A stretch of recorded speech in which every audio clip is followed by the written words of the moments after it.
Distinguished Ambassador Gabriel Aguilera, representatives from the permanent missions, representatives from the Office of the Secretary General, the Office of the Assistant Secretary General, colleagues, and friends. First of all, I would like to thank all of you for electing me President of the OAS Staff Association for the 2017-2018 period. I am honored and humbled by your support. I would also like to take this opportunity to recognize the hard work of the outgoing committee, and in particular the leadership of Kim Osborne and Catherine Poignois.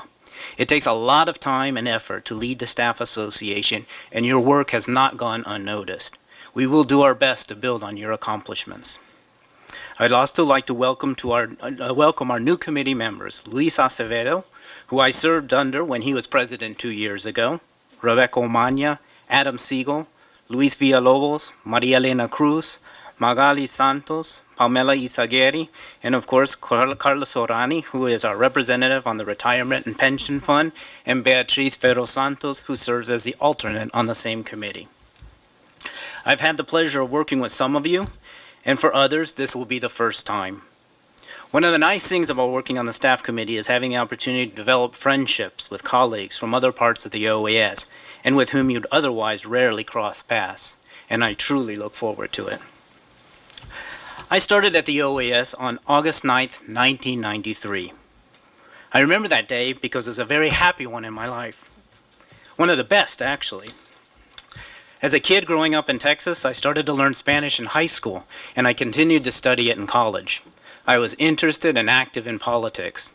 Working at the OAS would give me the unique opportunity to bring together these two interests. It was a dream come true for me, and that dream continues today. A couple of other memories spring to mind from that fateful Monday. Marlene Molina from Human Resources, and there are some of you who still remember her, I'm sure, sat down with me and explained the compensation package, including basic salary, post adjustment, step increase, and cost of living adjustments. She explained to me our pension plan and detailed my options for health insurance. I was particularly interested in that last topic as my wife would soon become pregnant with our second son. There was a tuition reimbursement up to $1,000, and we were actually encouraged to use it. 24 years later, I have a predictable and stable salary, insurance, and a pension plan, due in large part to the hard work of the many staff committees that preceded this one. Many of you have served on those committees, and I would like to take this opportunity to thank you. Many have benefited tremendously from your efforts, including myself, and I want to continue that good work. Later that August in 1993, the OAS had an orientation for new employees and the General Secretariat and recently arrived diplomats from the permanent missions. Jean-Michel Arregui explained the origins of the OAS Charter and important resolutions on the defense and promotion of democracy, such as Resolution 1080, the precursor of the Inter-American Democratic Charter. Elizabeth Abbey Merced described the mandate and structure of the Inter-American Commission on Human Rights. I didn't realize it at the time, but both of them had just started at the OAS that same year, although they already seemed to possess the institutional knowledge that is so important for an organization such as ours. I'm also struck by what did not exist back then. By my unofficial account, today we have a net of 8 additional departments with mandates that did not exist 24 years ago. The first Summit of the Americas would be held the next year in Miami in 1994, and we did not have a summit follow-up office. The Inter-American Convention Against Corruption would not be adopted until 1996, and MESICIC was yet to be conceived. The Inter-American Committee Against Terrorism would not be established for another 6 years. The Departments of Effective Public Management and Sustainable Democracy and Special Missions, the Department of Social Inclusion, would not be established for years or even decades to come. The notion that you would invite civil society organizations to the General Assembly was not contemplated at all, let alone institutionalized. We did not have email or internet, let alone computer viruses and cyber attacks. Yet, in 1993, the OAS had 658 posts funded by the regular fund.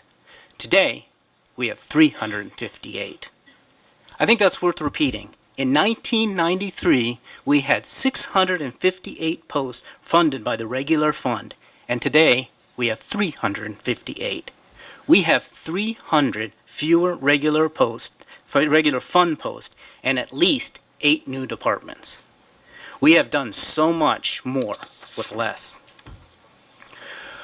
Organizationally, we have stretched by fits and starts. Over the years, departments have been renamed and reassigned to different secretariats. New secretariats have been created and existing personnel transferred and given new and greater responsibilities. Since 2010, 60% of our colleagues have left in pursuit of other opportunities, and those remaining have stepped in and assumed their duties.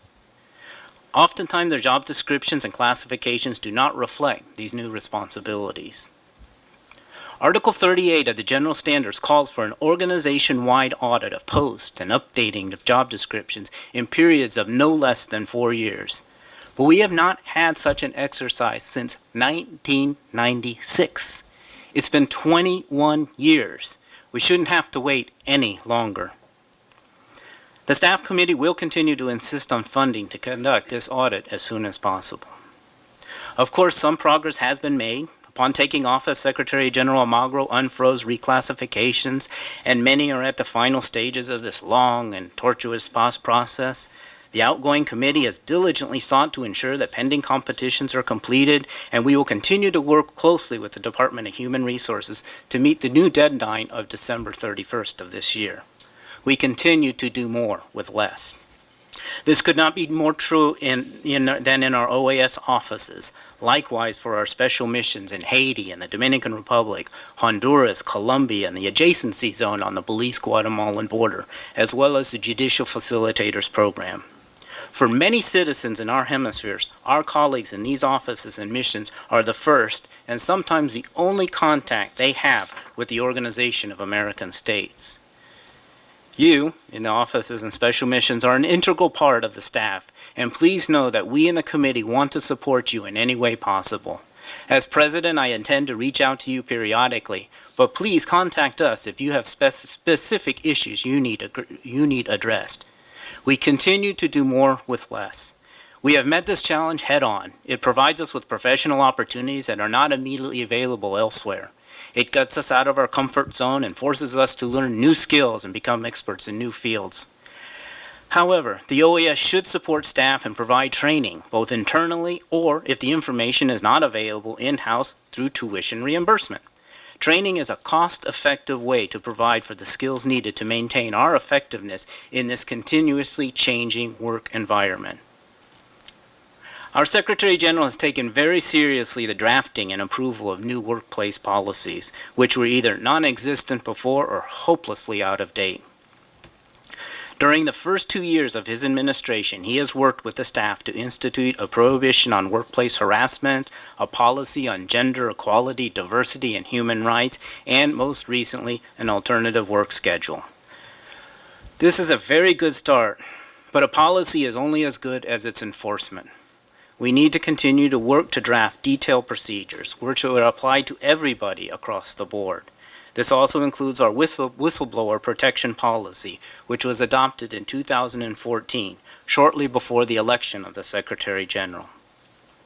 These procedures should ensure uniformity, transparency, and due process for all involved. All of us, but managers in particular, need to be provided with continuous training on the content of these policies and the procedures. In addition to equitable and transparent enforcement, it is important that all colleagues have final recourse to decisions affecting their future at the OAS. Since 1971, the OAS Administrative Tribunal has adjudicated disputes between the General Secretariat and its staff.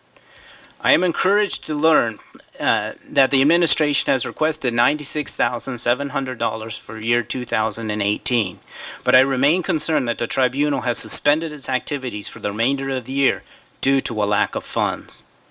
The amount needed to finish the year is modest. The potential cost of not having a tribunal as a final arbitrator could be exorbitant, both financially and politically. I truly hope the administration will seek an accommodation to guarantee this important avenue during the remainder of this year.